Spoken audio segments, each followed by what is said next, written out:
Adım sakini Əskərova xanımcan Müzəffər qızım. Mənim bu videonu çəkməkdə məqsədim, mənim evladım 2-ci qrup əlildir. Mənim bugünkü günü prezident tərəfindən əlil uşaqlara, xəstələrə ayrılmış təqaüdün üstündə bayram hədiyyəsi olaraq vəsait biz ala bilmədik.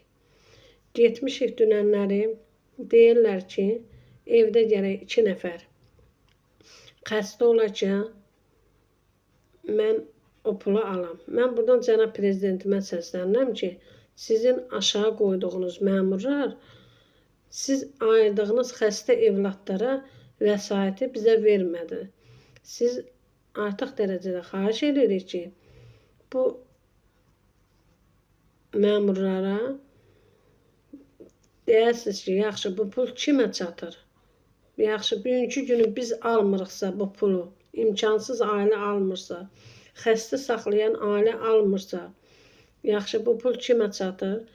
Ona görə də demək istəyirəm ki, prezidentimizə bizim səsimizə səs versin.